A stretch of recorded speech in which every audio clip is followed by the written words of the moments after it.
بسم اللہ الرحمن الرحیم۔ حضرت مالک بن دینار رحمۃ اللہ علیہ بصرہ کی کسی گلی سے گزر رہے تھے کہ بادشاہ کی ایک کنیز آپ رحمۃ اللہ علیہ کے قریب سے گزری۔ وہ سواری پر تھی اور اس کے ساتھ کچھ خدام بھی تھے۔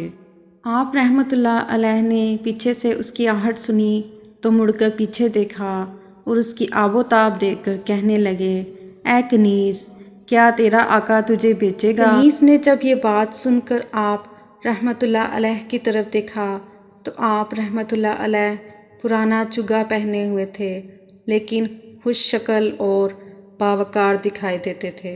اس نے اپنے خدام کو سواری روکنے کا حکم دیا۔ انہوں نے سواری روک دی تو اس کنیز نے حضرت مالک بن دینار رحمۃ اللہ علیہ کی طرف رخ کر کے کہا، اے شیخ، ذرا اپنی بات دہراؤ۔ آپ رحمۃ اللہ علیہ نے فرمایا، میں پوچھ رہا ہوں کہ کیا تیرا آقا تجھے بیچے گا؟ کنیز بولی کہ تم پر افسوس ہے، اگر میرا آقا مجھے بیچنا چاہے تو کیا تمہارے جیسا شخص مجھے خرید سکتا ہے؟ پھر خدام نے حضرت مالک بن دینار رحمۃ اللہ علیہ کو گھیر لیا تو آپ رحمۃ اللہ علیہ نے فرمایا کہ میرا راستہ چھوڑ دو، میں بھی تمہارے ساتھ چلتا ہوں۔ آپ رحمۃ اللہ علیہ اس قافلے کے ہمراہ اس کنیز کے محل تک پہنچ گئے۔ محل کے دربان اس کنیز کو دیکھ کر کھڑے ہو گئے اور اسے سواری سے اتارا۔ وہ کنیز محل میں داخل ہو گئی جبکہ حضرت مالک بن دینار رحمۃ اللہ علیہ دروازے پر کھڑے رہے۔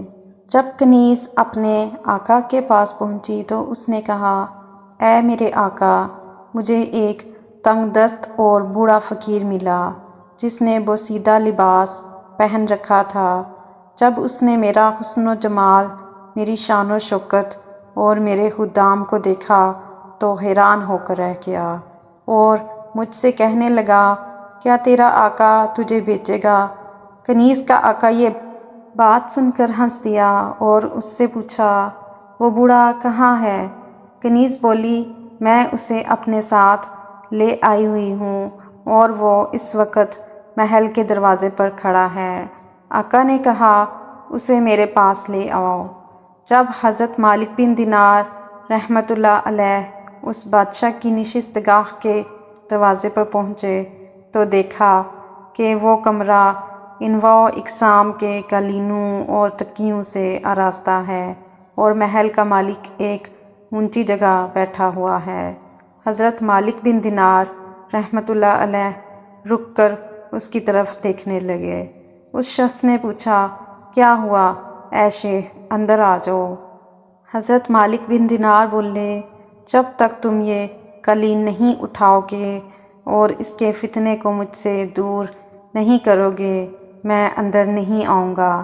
اللہ عز و جل نے محل کے مالک کے دل میں ان کا ایسا رعب اور ہیبت ڈال دی کہ اس نے قالین اور تکیے اٹھانے کا حکم دے دیا، یہاں تک کہ سنگ مرمر کا فرش نظر آنے لگا۔ پھر وہ شخص ایک کرسی پر بیٹھ گیا اور بولا، اے شیخ، جہاں چاہیں تشریف رکھیں۔ آپ رحمۃ اللہ علیہ نے فرمایا کہ اللہ کی قسم، جب تک تم کرسی سے اتر کر اس فرش پر نہیں بیٹھو گے، میں نہیں بیٹھوں گا۔ چنانچہ وہ شخص فرش پر بیٹھ گیا اور حضرت مالک بن دینار رحمۃ اللہ علیہ بھی اس کے قریب تشریف فرما ہو گئے۔ وہ شخص بولا کہ اپنی حاجت ارشاد فرمائیے۔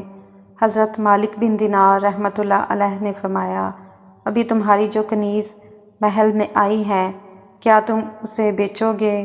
یہ سن کر گھر کا مالک کہنے لگا، کیا آپ کے پاس اسے خریدنے کے لیے مال ہے؟ آپ رحمۃ اللہ علیہ نے دریافت کیا، اس کی قیمت کیا ہے؟ وہ شخص بولا کہ اس کے حسن و جمال اور شان و شوکت کی قیمت ہزاروں میں ہے۔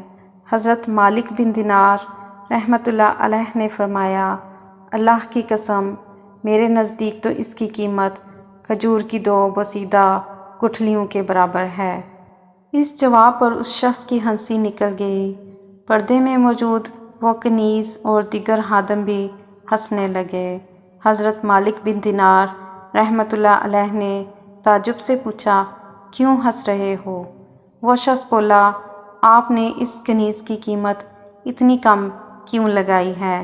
حضرت مالک بن دینار رحمۃ اللہ علیہ نے فرمایا، اس لیے کہ اس میں بہت زیادہ عیب ہیں۔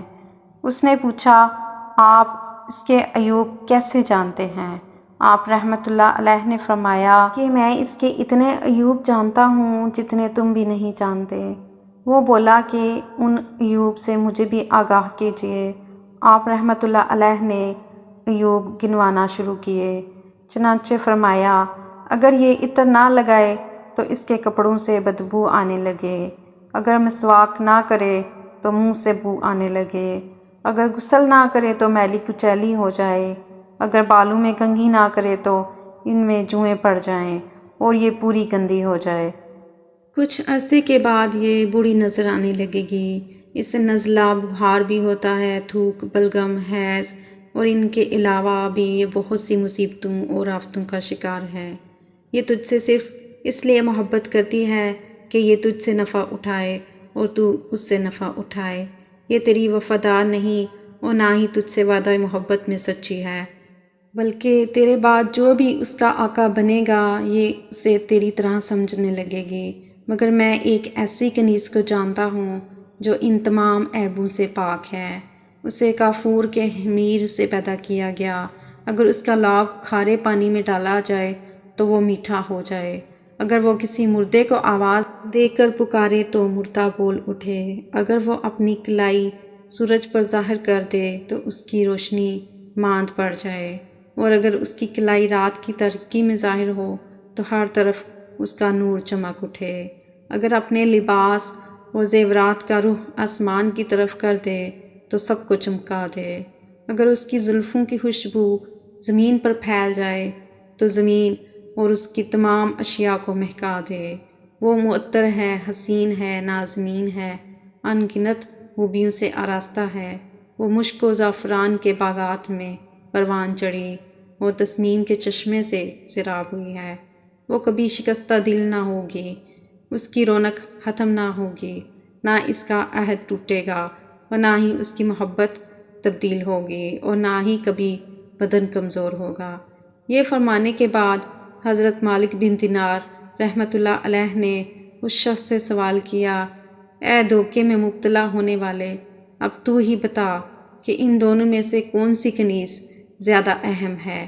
وہ بولا، اللہ کی قسم، وہی کنیز عمدہ ہے جس کے اوصاف آپ نے بیان فرمائے ہیں۔ اللہ آپ پر رحم فرمائے، اس کی قیمت کیا ہے؟ آپ رحمۃ اللہ علیہ نے فرمایا، تھوڑی سی کوشش۔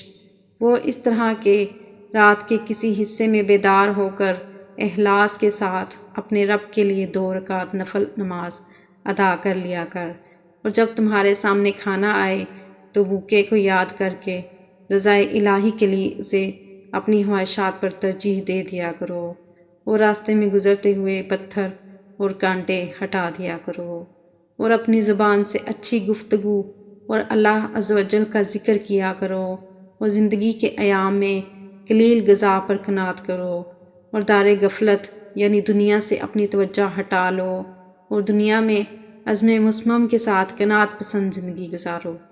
قیامت کے دن بے خوف ہو کر آؤ اور ہمیشہ ہمیشہ کے لیے اللہ عز و جل کے مہمان بن جاؤ۔ یہ باتیں سن کر محل کے مالک نے اپنی کنیز کو پکارا تو وہ بولی، لبیک میرے آقا۔ اس نے پوچھا کہ تو نے ان کی باتیں سنی؟ کنیز نے کہا، جی ہاں۔ پوچھا، یہ سچے ہیں یا جھوٹے؟ جواب دیا، اللہ کی قسم یہ بالکل سچے ہیں۔ یہ جواب سن کر آقا کہنے لگا، پھر تو اللہ عز و جل کے لیے آزاد ہے، اور میری فلاں فلاں جائیداد تم پر صدقہ ہے، اور میرا یہ گھر تمام ساز و سامان کے ساتھ فقراء اور مساکین پر صدقہ ہے۔ پھر اس نے ہاتھ بڑھا کر دروازے کا پردہ اتارا اور اس سے اپنی ستر پوشی کی اور اپنا قیمتی لباس اتار ڈالا۔ جب کنیز نے یہ سارا معاملہ دیکھا تو کہنے لگی، میرے آقا، تیرے بعد میری کوئی زندگی نہیں۔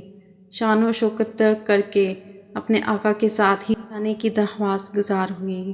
حضرت مالک بن دینار رحمۃ اللہ علیہ نے انہیں الوداع کیا اور ان کے لیے دعا فرمائی۔ وہ اپنے راستے پر چل دیے اور حضرت مالک بن دینار رحمۃ اللہ علیہ نے اپنی راہ پکڑی۔ پھر یہ دونوں مرتے دم تک اللہ عز و جل کی عبادت میں مشغول رہے۔